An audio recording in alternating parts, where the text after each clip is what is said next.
welcome everyone back to Fans of Fandom, the Dark Ages of DC. I am Dr. Eric Wesselmann, psychologist, professor, and full-time nerd. Welcome back to my co-host, Mr. Victor Dandridge Jr. Well, hello. Victor Dandridge, the hardest working man in comics here, phenomenological narratologist, self-publishing writer, Advantage In-House Productions, and I am super excited to be back here. I apologize, I'm a little hoarse. On this show, Victor and I do a deep dive discussion about iconic comic arcs from our early years of comic reading back in the 1990s. So we now move to the Funeral for a Friend / World Without a Superman part of the storyline. Joining us for this story is none other than our friend, colleague, and fellow nerd, Ms. Brittani Oliver Sillas Navarro. Brittani, please tell us a little about yourself. For sure. I am one of the community, I guess, for all of our people, like the grief girl. I am a grief researcher. That's the thing, that's my passion. I'm trained in grief and bereavement. I'm a transitional age youth clinician, and so a marriage and family therapist out in San Diego. And so they bring me on to a great podcast to talk about sad stuff. and very soon to be Dr. Brittani. So really excited to be here and happy to help. That's awesome. Excellent. So glad to have you. Very much so. And I want to quickly, before we go on, make sure that we, to the audience, we are going to be talking about grief. Both of the characters are with our own. And so if this triggers anything in the audience, I want to make sure they know that there's the National Suicide and Crisis Hotline 988. We'll connect you with a support network. If it's, also, if you go to psychologytoday.com, they have a section where you can basically search for therapists near you. I think you can screen by your health insurance or other types of options. And many of them, if they're not physically there, are doing telehealth now, right? And so the Zoom world post-COVID has given us some opportunities. And so I just wanted to make sure we took the time to put that out there for anybody who may need that. Thank you so much for that disclaimer. Yeah.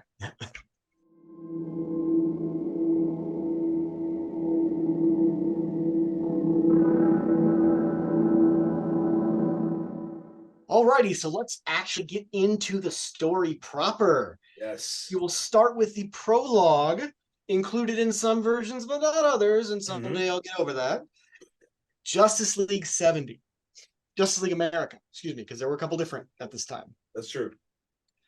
I've pulled a few images here that I want to throw out, and I have some thoughts on, and I would like my colleagues to weigh on as well. Let's just start, with the first cover, right? There were actually two. This is the newsstand edition and the direct market. So the direct market had to have something special, right? It had a split cover where they put this red construction paper over the front. We got the weeping or bleeding S shield again. And I just love this, just this red that pops. It's absolutely brilliant. Yeah. Now, I do want to point out, as you were saying, how this issue was absent from some iterations. It is not in this one.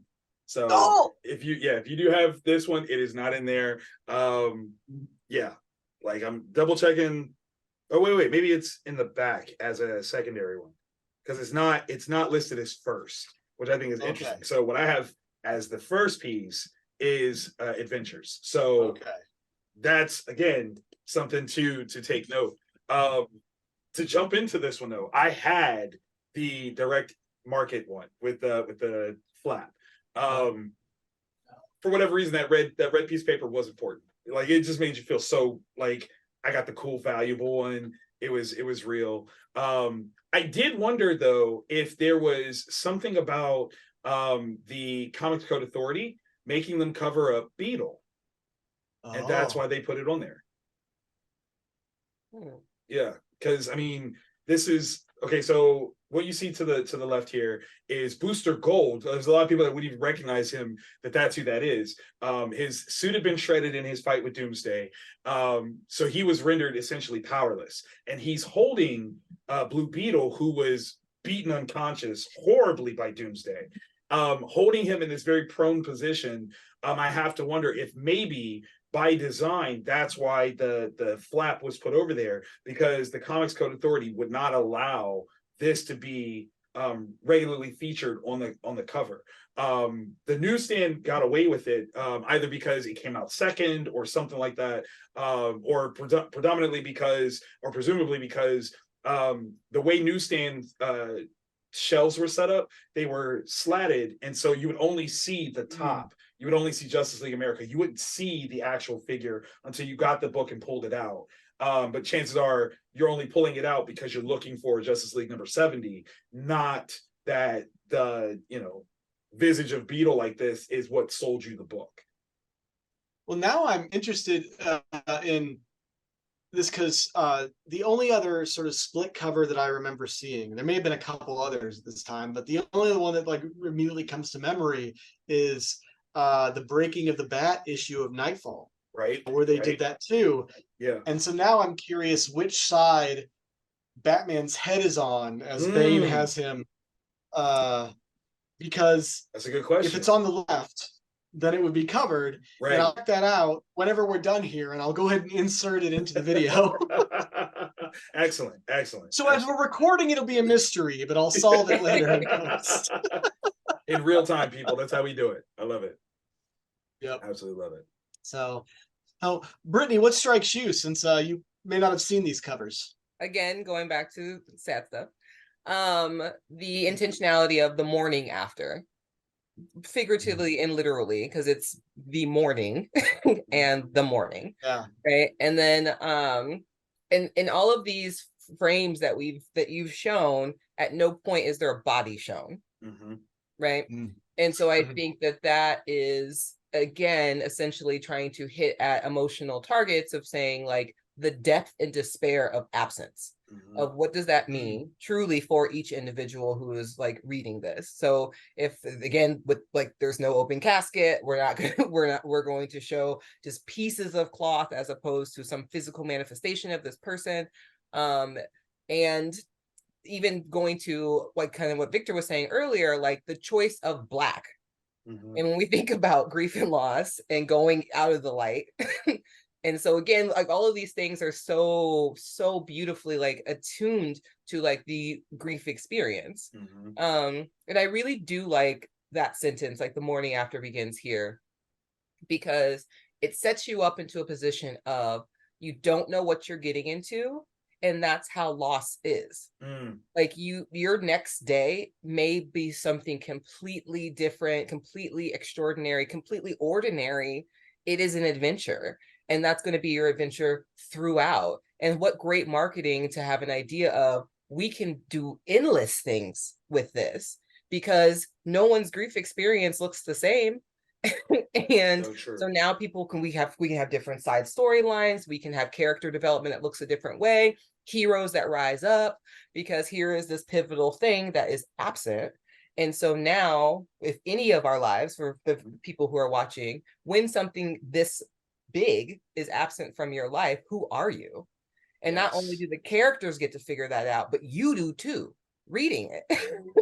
And so I think that those types of things, that intentionality, and as cheesy as it is, back to the, like, this is why offense, wins, our defense wins games, and offense brings the crowds.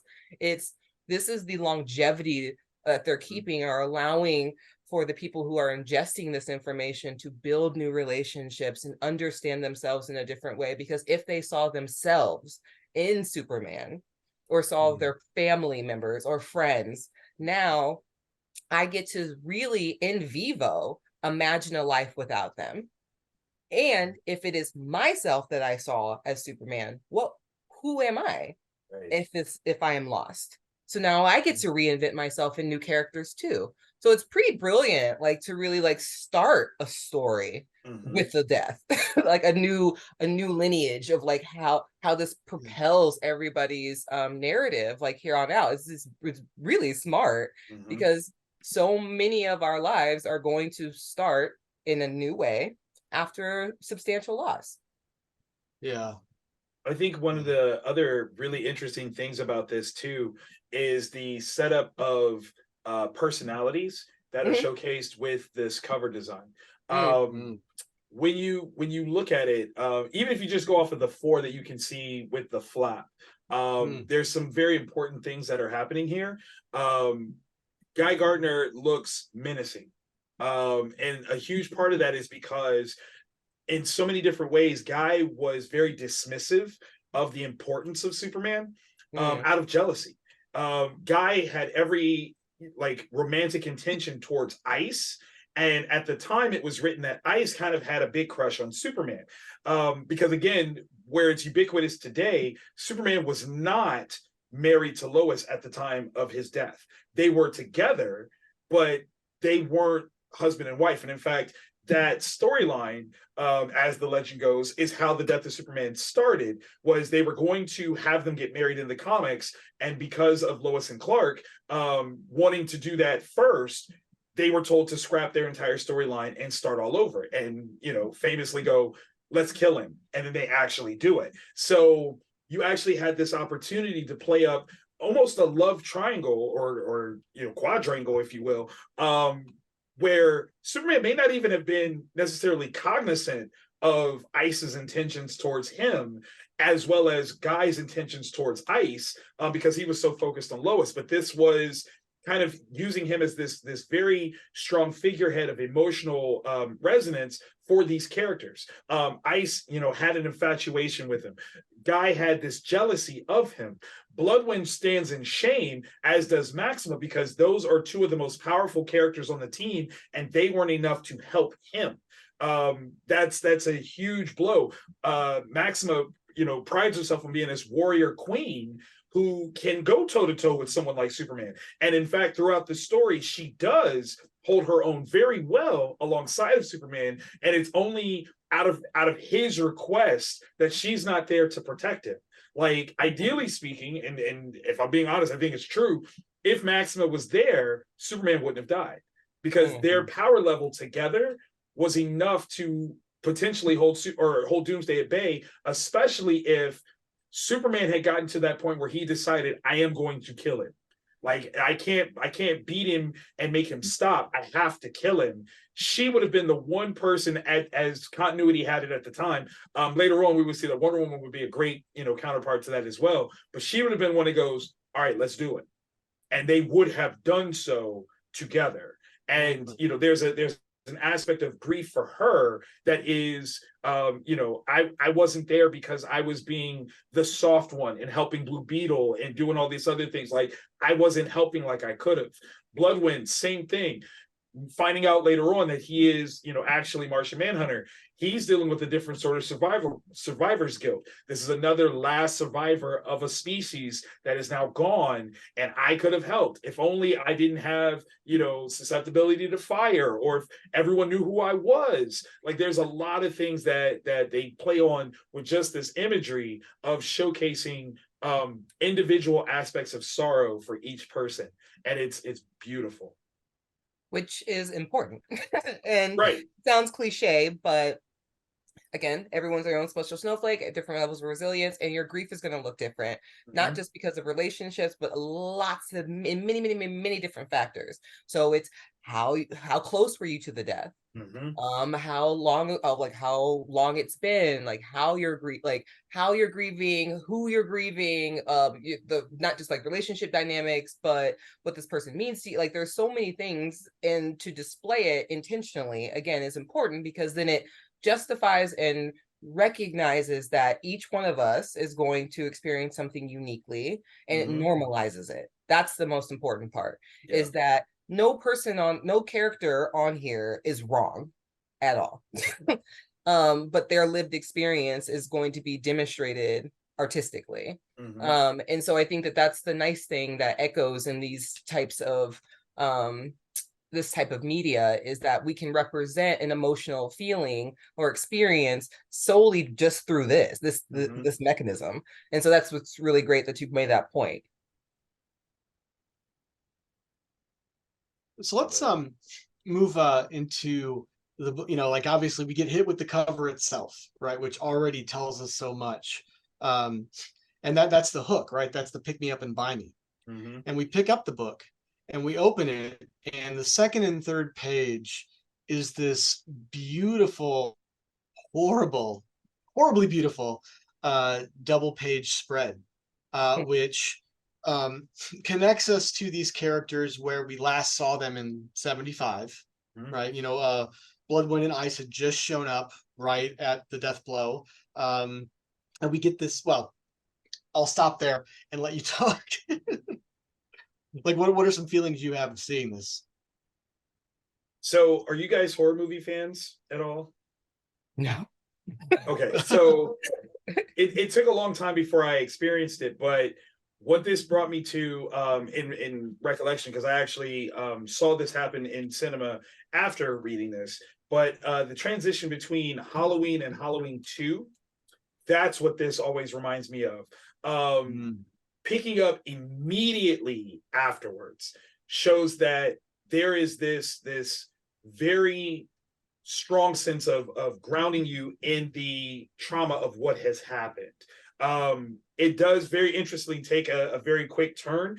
75 focuses, predominantly on Superman and Lois in terms of any sort of interaction, a little bit of Jimmy, but immediately the first persons that are sharing the most are Justice League members. So Blood, Wind, and Ice are immediately like, we're the ones taking stage, and this is from our perspective of seeing this happen.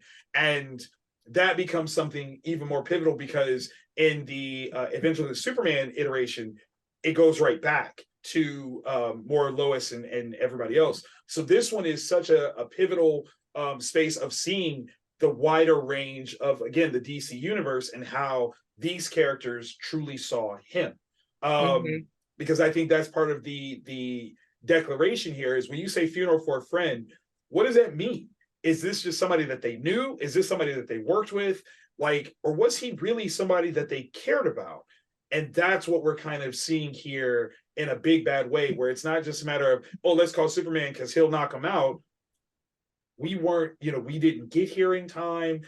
We didn't stop this thing before he got involved. How come we survived it and he didn't? Like, what? Like, he's the best of all of us. How is he gone and not us? Like, that's beautiful in what it's establishing this impact is going to be. Brittany, like you said, this is the offense. This is the stuff that makes people go, comics aren't just for kids. This is true literature. And it's true modern mythos to tell us how to get through life. These are ways for you to understand death, grief, surviving, all of these things is right here. And I think that, like, the 1-2 punch, like the immediacy of it, right? It's it's literally called a funeral for a friend. At any point, the choices could have been at a funeral instead of after the wake. And something else, I'm going to quiz you guys. How many types of grief do you think that there is? I've heard there are 5 stages. No, that's the only number. We're going to stay away from that. Nope. Yeah, that's the only numerical value I've ever heard of associated with grief. Eric, do you have any guess? Whatever number I'm going to say, it's probably more than that. So there's. Go ahead. Huh? Go ahead, guess. My immediate thought is, and then you kind of hinted at this earlier in our recording, grief and loss, although we oftentimes talk about it in the context of death, doesn't have to be just for that, right? I mean, it's any type of loss. We can grieve previous versions of ourselves or memories. We can grieve future plans. We can grieve friendships that no longer exist in the way they did. But I don't know if that was where you were going with that. Well, I was going to say that the magic number is 16. Okay. Wow. Yeah. So I hear when people start going, I have a soapbox for the 5 stages of grief, but I will not hop on that.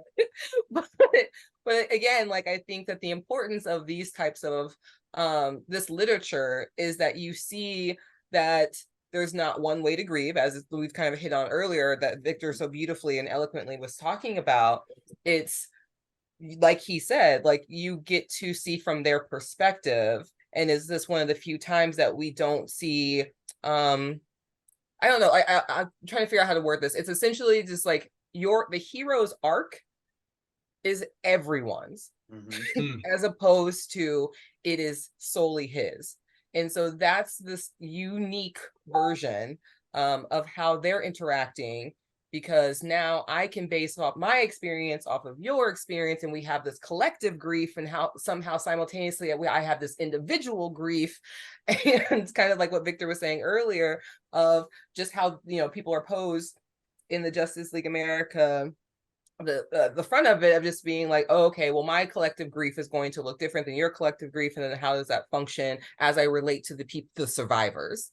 So there's so much going on simultaneously. Again, going Victor, beautiful, going off of like when we think about systemically and socially, that maybe this isn't as meaningful to some, maybe this is super meaningful to others, and not just in the book, or not just in the comic, but also in real life.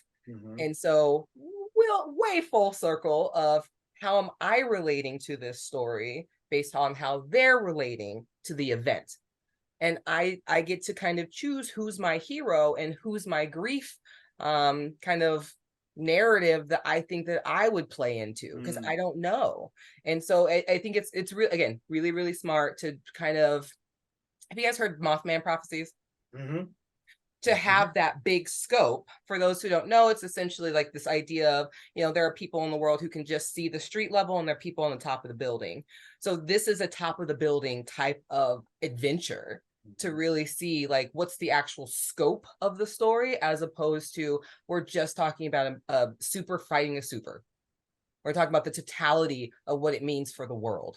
And so I think that that's why it's a different narrative that it needs to be paid attention to, just because it allows for the audience to really go have a more expansive and individualistic experience, instead of hoorah, let the good guys win.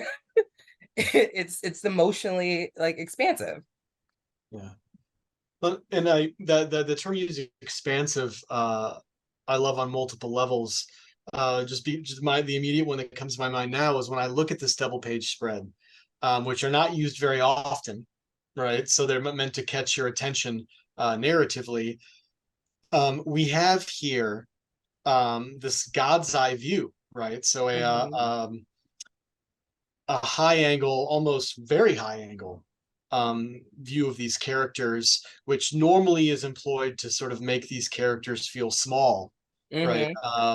And here we just have not just them looking down, well, Bloodwind, Ice, Superman and Lois, you know, other characters. It's just this really sort of interesting looking down on just the gravity, the magnitude of that moment. And I also I like your point as well, Victor, about how this kind of splits in time and you know, and sort of goes to the Justice League, whereas the rest of the story stays here.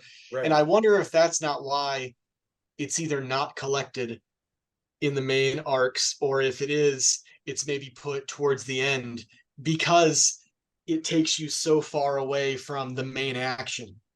So I'm so glad you said that, because as I was flipping through it, I'm like, it says it's in here, but where is it?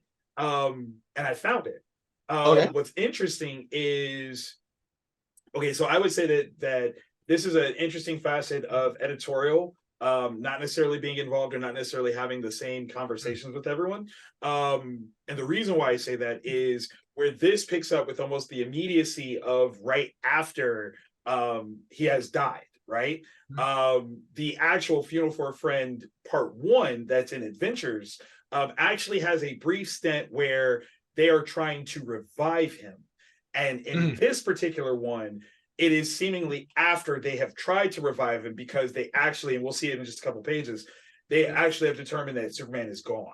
And so I think in terms of continuity, they have the other part first, because people actually show up trying to revive Superman, performing CPR if they can, you know, all these different things. But this is the point where they are actively moving forward as though it is already determined that he's gone.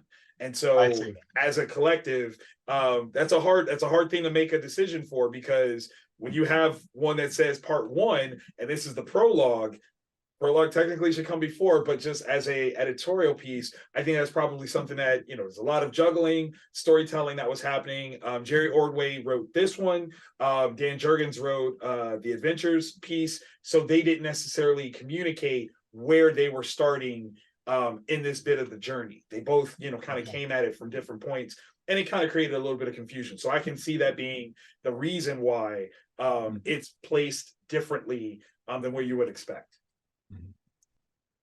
Yeah, because I remember when I first saw this issue, I didn't get it in the initial purchase. I got it sort of Right. after the fact. And I was like, Funeral for a Friend with no number. Right. Whereas all the others had one. Mhm. So I read this one last Gotcha. in my initial run. The last thing I wanted to point out about this, and we talked about this, I think, with a couple of with the Justice League tie-in issue of Doomsday, is Mhm. down there in the bottom left corner. There's that little editorial box that says, "Hey, wait! If you haven't read Superman 75, go do that right now." Right. We're going to see them doing that a couple of times, right? So it's like, no, we'll wait. We'll be here. Go do that, then come back. I love it. I love it. As a funny haha, that is not in the trade paperback. Yeah. So they assume that if you bought this trade, you definitely read The Death of Superman already, and we don't have to tell you to go back and read it. True. I have seen. Well, actually, we'll get there. We'll get there when we get to part one. So hold on. I'm gonna throw this image for y'all to look at and react to. Yep. Projective test. What do you see here? Survivor's Guild, without question. And again, this is one of those very interesting sort of things where at the time, Ice was a beloved character, very cool character, one of the few female Justice League members at the time, between her, Fire, Maxima, but arguably one of the weaker characters out of the bunch. Wasn't necessarily an aggressive fighter or anything like that. And here she is lamenting where they were as Superman is taking on Doomsday by himself. Not that they didn't try, not that they weren't there initially, and that Doomsday had already kind of dog walked them, but she's like, he met him head on. Where were we?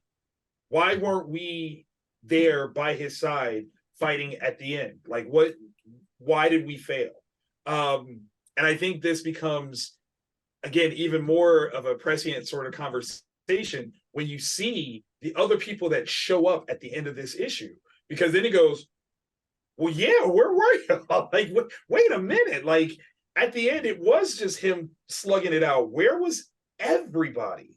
And one of the things that I love the most about what this sets the precedent for is that in the animated pieces, specifically in the greater DCAU movie structure, they try to answer that by actually having, in the New 52 era of DC animated movies, having what we consider the most preeminent form of the Justice League be there when Superman and Doomsday get into it, and Doomsday gets through all of them before Superman is the last man standing. I feel like this is kind of one of those retrospectives where they look back and they go, that was the one mistake that we made. We didn't have Doomsday fight the best of the best before stopping at Superman. This was what the Justice League was at the time. And as a premier super team, sure, but they weren't, it wasn't Batman, it wasn't, Wonder Woman, it wasn't Flash, it wasn't Green Lantern. We probably should have had him go through those guys. But also, again, editorial being what it was, they might not have been allowed to. That might not have been something that they were allowed to cross over and do. This wasn't a greater DC crossover. This was very specifically a Superman crossover. Right, because Jurgens was writing Justice League of America, and Superman was a regular part of that. And as we'll probably talk about later, there are many different times that they tried to get different books involved cross universe. So we get a little bit here for a couple of these issues with some of these other characters, and then we get some in Reign. But a lot of people didn't want to make it a huge crossover. Right. Didn't take the opportunity that they could have. Right. Absolutely. I think for me, just to kind of piggyback off of Victor, because he has been carrying us, he's been crushing it. I do want to say more specifically when we're breaking down this idea of like what survivor's guilt is, it's kind of more or less survivor's shame. Yes. And especially in this sense. And so the where was I? Could I have done more? The woulda, coulda, shouldas that that we have for these characters. I also think it develops in the reader the opportunity to be disgusted by the characters or to be felt let down, to have assign blame to them. And I think that that's an interesting shift in, for the most part, and we're thinking about comics in general, we see them as heroes unless they're villains. There's not really an interim. But in this case, we have characters who are super powerful, who are, for the most part, some are badly beaten, like able-bodied enough that could have helped or assisted, and you've now taken this away from us. So now now DC is not responsible for it. These characters are. And so now we get to put some blame on the characters. And so now not only am I mourning a loss, I'm watching you mourn it, and I'm still mad at you for it. And isn't that the complexity of loss in general? If you lose something in the real world, you're going to have a litany of responses that you're going to have with it, and some of them are going to be incongruent, and some of them are going to be bad, and you're going to be mad at some people and act out and all these other things. But I think that this snapshot right here is, again, the shoulda, coulda, wouldas.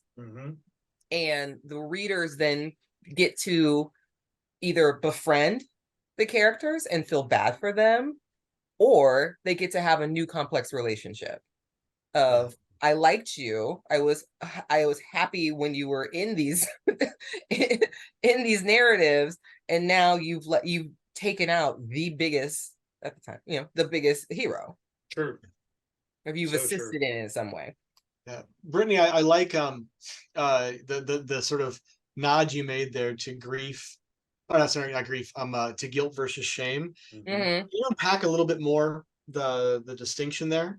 Sure. So for survivor's guilt in general, to be literal, it is, I have some guilty feeling for still being alive. Let's say this is an example of, I'm in a car accident and I survive and other people aren't there. Right. So I have a guilty feeling that, this is awful. Maybe I shouldn't be here. And instead of this person, they deserved it more. But when you're thinking of shame, that is this deep sadness that not only is it somewhat guilty, because you can have shame and guilt simultaneously, but the shame of, who am I because of these experiences? How do people see me because of these experiences? Because when I think of guilt, for the most part, it's mostly internal. It is, I feel this way because of XYZ. When I think of shame, it is internal and external. So it is how others will perceive me, how I am behaving, what I'm going to do in this existence. I have the shame that other people are going to look at me and know that I didn't help in this situation. So the guilt would be, I feel bad that, I wasn't present, I didn't help Superman. The shame of being, I didn't help Superman, who am I now? So there might be a little bit more identity issues based off of how you're perceived by other people, how you perceive yourself, your internal, what we call in therapy, your internal working monologue. So how I am existing in this world is just shame-ridden. Which is, I think, even surpasses the guilt, because guilt, can come and go, but I feel like shame is like molecular. So what I'm hearing is like guilt is almost like I did a bad thing, versus shame is I am a bad person. Right. Okay. Yeah. Actually, what's incredible is the next panel from this, that first line, you can kind of see the top of it where it says, what? She asked, what good was the almighty Justice League? Like, that's the level of shame. She is besmirching even the value of them being a collective team because they could not save Superman. And that's, I think you hit that on the head, like, perfectly, that is so much more than guilt. That is shame. She's almost at a point like, why are we a team? Like, what is the point? Forget even us as individual heroes. collectively we couldn't do this. And she follows with, he's done so much for so many, yet he still went up against Doomsday alone. Yeah. That is, and this isn't just like an internal monologue. She's saying it out loud. She's saying it to Bloodwind. Like, this was supposed to be us. Like, what are we doing? Why are we here? Why do we even do this? You know, all the work that they've ever done to save the world, irrelevant. You know, in this moment, she is so internalizing that shame of what they couldn't get done, that it is overlapping everything else of benefit that they could have done. You know, that's tremendous. That is humanizing. Even the alone part, right? It's not as if no one was present and nobody else fought. Like, your understanding of the situation is, I mean, our brains are so powerful, we can make anything make sense. Truth. And it is very, very helpful and very, very dangerous and everything in between. But this idea of he did it alone isn't real. Right. Like, people are badly beaten. Like, people are within within inches of their life. And so they did act. But then if I start internalizing this narrative of I have failed, thus I am a failure, because the results didn't end in the way I which I wanted. Like, that's where that's where that shame comes in, where I'm going to start picking apart, like you said. Now all of it's for naught. Yeah. As opposed to understanding it for its totality of, this is just a result of something that happened. I was a part of that result, and this hurts me, but it doesn't mean that I'm bad. Right. I'm getting heated now. I love it. Again, I just want everyone that's watching to know that there's a point in time. At this point in time, people are like, comics are for kids. Okay, like, they're not. Yeah, this is the whitewashed idea of, oh no, this is just it's not even literature. Okay, this is throwaway entertainment. This is nothing. This is deep-rooted psychology, empathy structures, so many wonderful things at play here that is told in a child's narrative. Get with it, y'all. Come on. Just saying. Oh. The only other things sorry, go ahead. Well, no, I just love and again, what are we, like 4 pages in? Yes. Yeah. The only other things I wanted to add, just sort of structurally, with this that struck me, in addition to all the emotional resonance, is, you know, we have this one, technically it's one panel here, right? But it's a set of moments. So you have Ice on the left being sort of framed within that hole in Superman's tattered cape, which we've already talked about during this recording and previous recordings. It's an iconic stand-in for Superman, not just him, but the sacrifice, right? And she's encapsulated by it at a distance. And then she moves forward. So we don't have a gutter here, right? But our eyes move the way we read this in Western audiences, is left to right, top to bottom. And we have the wind blowing the cape, and then they have her hair, I mean, in both cases blowing, right? And then she's holding it. So it's just this really interesting, like, she stepped forward, but we don't have the traditional gutter to give us that separation in time, which I just thought was very interesting. It is, it's called the DeLuca effect, where you can either look at it as like a strobe or DeLuca effect. Usually a strobe will have like a multi-generated sort of sequence, and we actually see it happen later on, and it's usually used with super speed. So you see the same figure moving through a space without the separation of panel borders or gutters or anything like that. Or the DeLuca effect, where you have one set like platform of space, and you see a character move not with super speed in mind, but just as a temporal placement of how they've moved in that space. And that is what that is on a very small scale. Usually it's a lot bigger, way more components of the person moving, but that's what this is. And it's such a powerful piece, really, where I almost wonder if it was done this way based on a correction of illustration. So if you look at it, I think that what was originally drawn was the cape as the flag oriented piece and ice. But as they tried to put in the lettering, they realized that the flow from across it was a little too much for people to follow. And so to make sure that it was read in the correct way, she was drawn as the secondary piece in there and have the balloon pointed to her there, and then break it up into other emotional beats of statements. Because otherwise, when you have the connected line for the word balloons, you almost lose a bit of the emotional pause.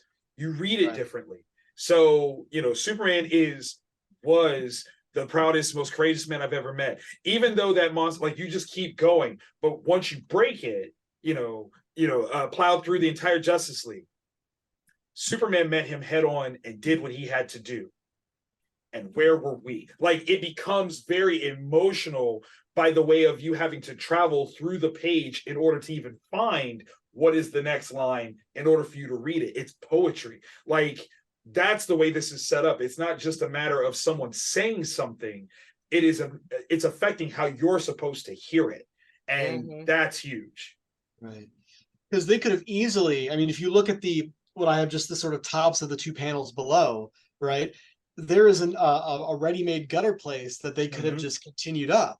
And they could have even kept the speech balloon for "And Where Were We," where it is breaking the gutter. But they didn't, right? So yeah. It's beautifully done. Beautifully done.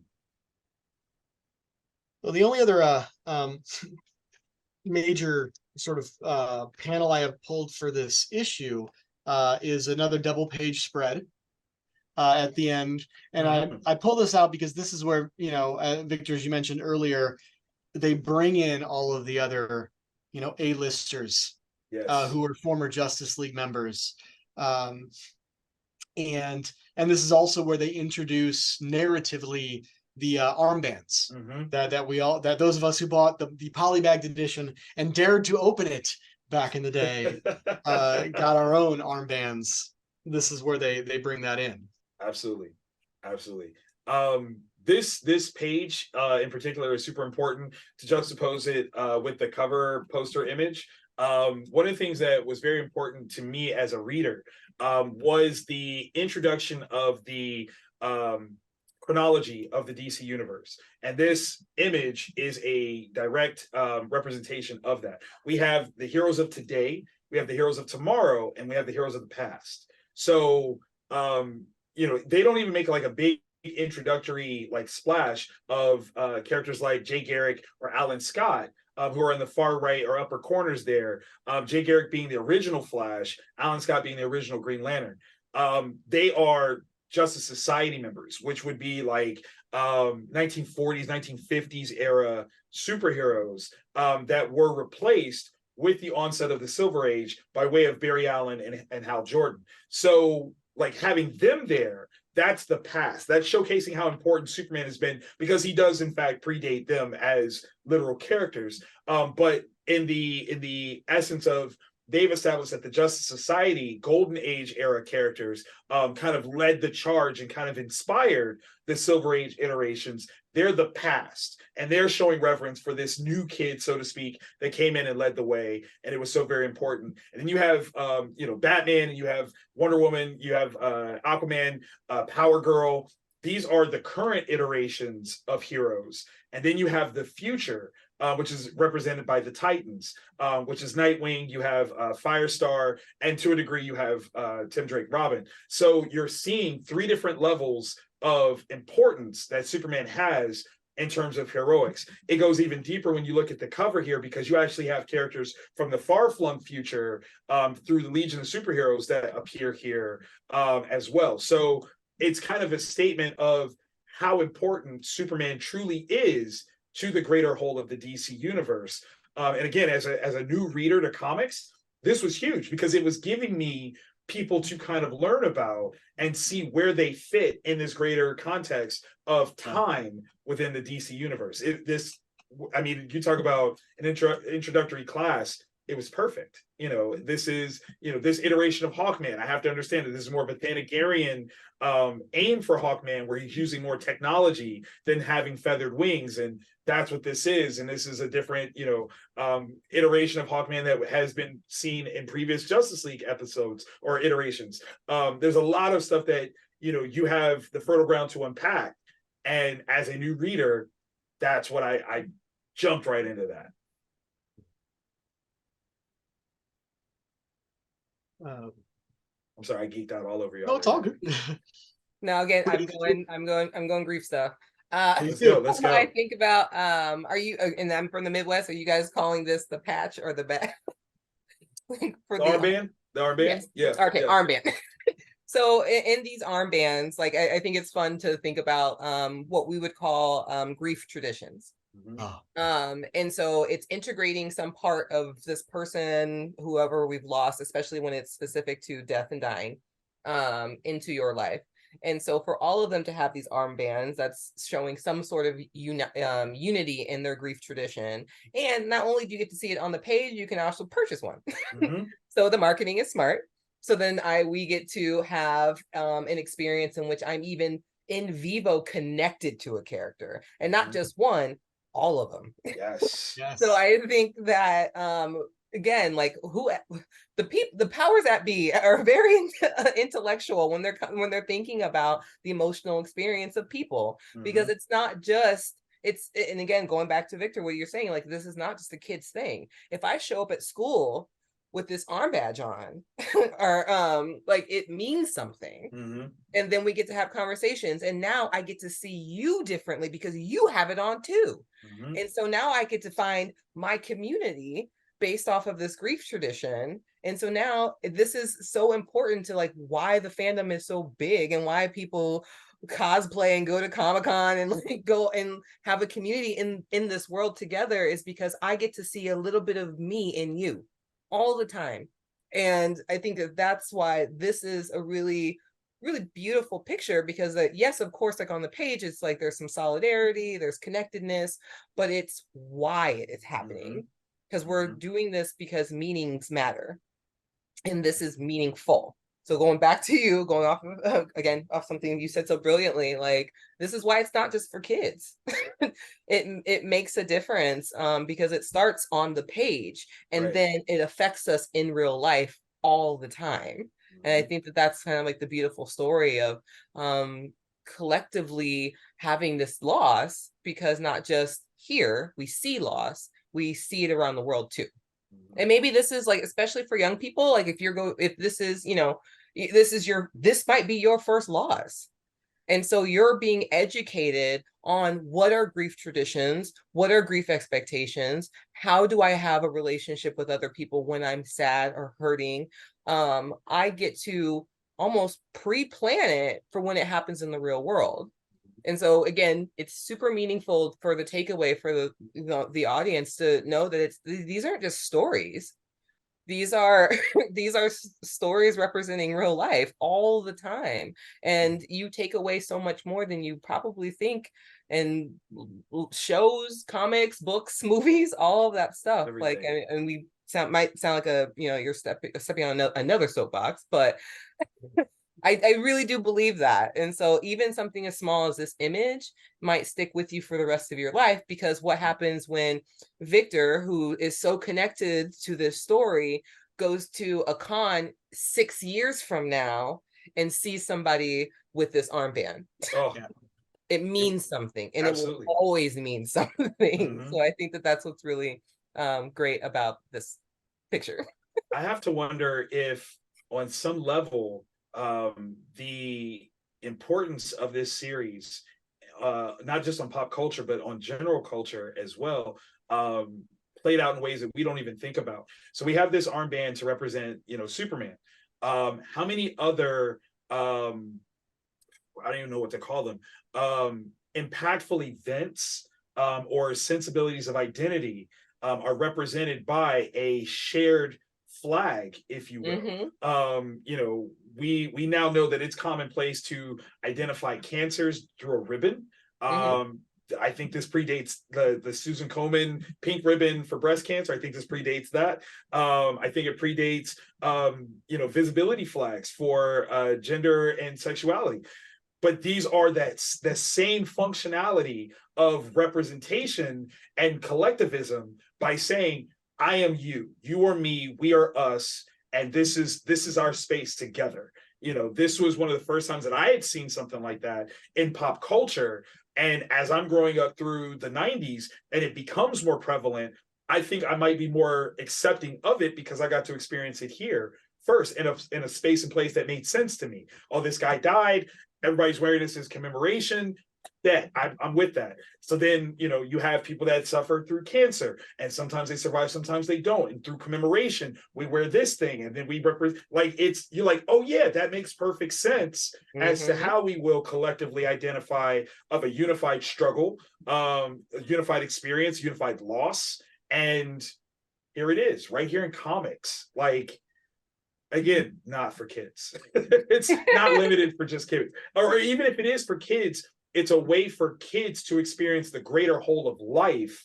And that's a great thing, not just a good thing. It is a great thing because it shows us a way through positivity that we can address happenstance of life and understand that it does not have to be the end all be all. And it's okay if we start in what some could argue as a negative space and work our way through it. We see that with ICE. We see that with Guy Gardner.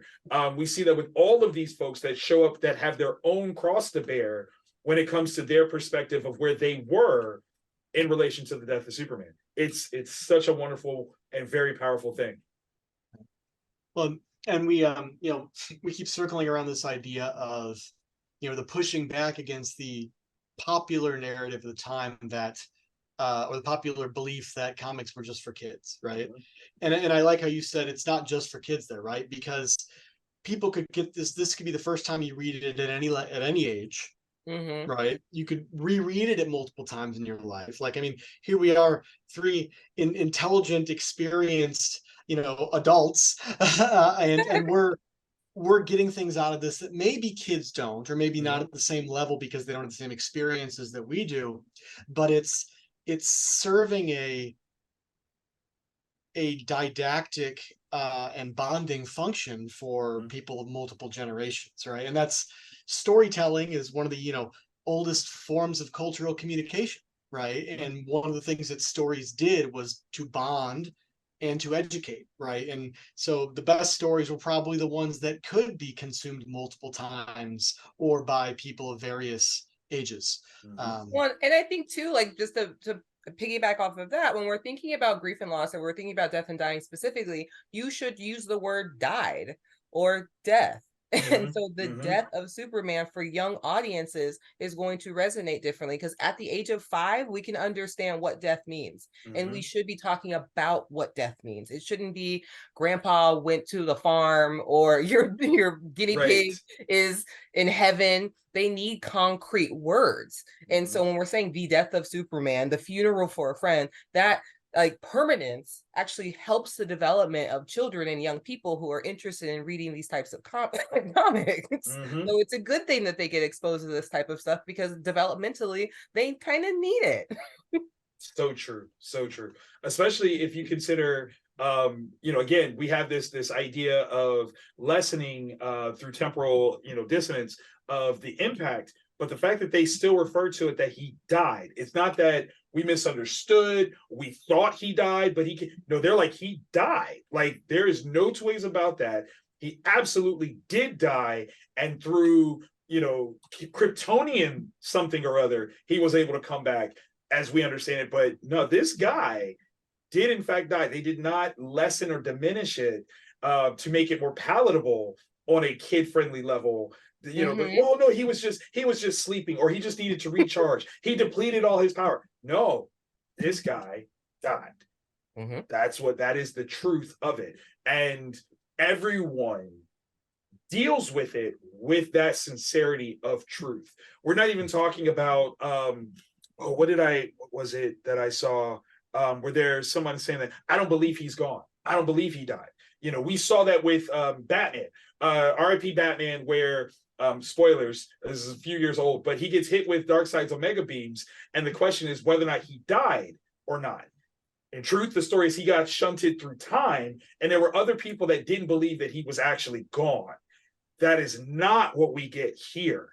No one is doubting that Superman has died. There's not this, built-in hope of, oh, we just don't understand, or we just got to find the thing. He is embraced by everyone as having died. Mm-hmm.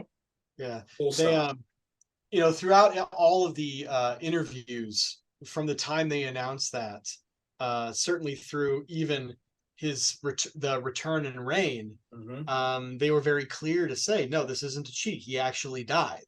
Right. And then we'll revisit this when we do reign, but there is the sort of epilogue issue to that story where he has this exchange with a supernatural character who was like, no, you really died. No, no fooling. You died. This is how you came back. Let me resolve that ambiguity and tell you that it ain't going to happen again. Right. Which they then, again, you made reference to Blackest Night, and they bring that back up again when at the end of Blackest Night and they defeat that villain Necron. They're like, oh, I think maybe death is death from here on out. Right. Yeah. So they've been remarkably consistent with that across the 30 years since this story's advent. Yes. Wonderfully so. Well, the last little bits that I have from this issue, again, just pulling out another one of those ads to show you again that Superman was not there, even if his titles were. They had this, at the end of most comics, they have those sort of letters to the editor, and they usually have little references to what's coming up next. We talked about a little bit of that, sort of unpacking the storytelling of Doomsday, and we'll do it again here because, again, editorially, they do some really interesting things during this entire arc. But here we have the next Justice League, right? Superman is dead. Beetle is comatose. Booster is powerless. Ice is quit. And they say, what's next? So again, Superman is dead, right? That's what was on the split. Right. We have the next issue after that. And we have two versions, the direct market and the newsstand. And we, of course, they have another one of those covers. Instead of a split cover this time, the direct market was total black construction paper. But again, Superman is dead, right? And then you open it up and, is this the new Justice League of America? So again, marking this idea, as Brittani said earlier with the morning after, right? Now is the next part of the tale. The rest of the world has to go on, right? And so what does that look like going forward? I think that's one of those cool things too, where when it came to the marketability of this, though it was still limited to predominantly just the Superman family of titles, they saw that there was an opportunity to grow and expand with this loss. You have the introduction of this iteration of the Ray, who was designed by Joe Quesada, who becomes editor-in-chief of Marvel Comics years later. But like the idea of them taking advantage of the impact of this thing, again, kind of lets me know like there was a fluidity to the creation of this storyline. Yes, there were certain things that they wanted to do and that they were aiming to do, but there were also places where they're like, well, what does this open up for us? Wonder Woman was not a part of the Justice League at the time. This allowed for her to come back. This allowed for her to be a part of it. Black Condor. Nobody was checking for Black Condor, but it gave an opportunity to bring that in. And what makes it even cooler is that in the interim of the death of Superman, we got more iterations of Justice League of America that ultimately, when they made the switch over to just calling the title JLA in 1997, 4 years later, and they went for the Big Seven showcase, written by Grant Morrison, art by Howard Porter. It made a bigger impact because of how they did this build up towards it.